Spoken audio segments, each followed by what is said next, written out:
ओशो अपनी पुस्तक मैं मृत्यु से खाता हूँ में एक बहुत महत्वपूर्ण बात कहते हैं।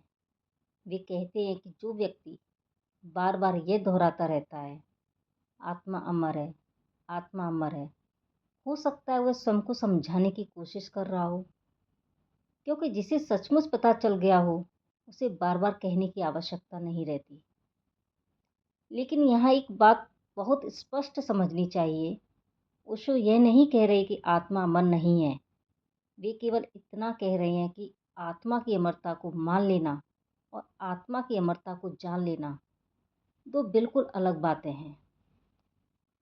हम किसी पुस्तक से विश्वास प्राप्त कर सकते हैं, हम किसी गुरु से विश्वास प्राप्त कर सकते हैं, किसी परंपरा से विश्वास प्राप्त कर सकते हैं, लेकिन अनुभव अनुभव उधार नहीं लिया जा सकता।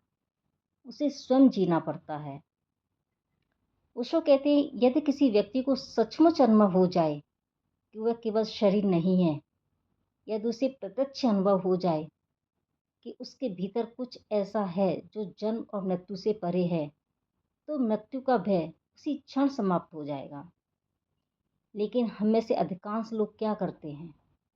हम कहते हैं आत्मा अमर है, फिर भी मृत्यु का नाम सुनते से ही डर जाते हैं। अपने किसी प्रियजन की मृत्यु हमें हिला देती है, अपनी मृत्यु की कल्पना भी हमें बेचैन कर देती है। तो प्रश्न यह नहीं है कि आत्मा अमर है या नहीं, प्रश्न यह है कि क्या हमारे अनुभव में है या यह केवल एक मान्यता है। यही कारण है कि ध्यान इतना महत्वपूर्ण है। ध्यान हमें किसी विश्वास को पकड़ना नहीं सिखाता, ध्यान हमें स्वयं को स्वयं देखने की कला सिखाता है। जब हम पूर्ण जागरूकता के साथ बिना किसी निर्णय के अपने भीतर देखना शुरू करते हैं, तो धीरे धीरे उधार के विश्वास पीछे छूटने लगते हैं और जो सत्य है वह स्वयं प्रकट होने लगता है।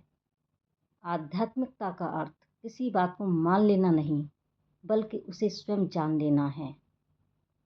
क्योंकि विश्वास से सांत्वना मिल सकती है, लेकिन अनुभव से रूपांतरण होता है।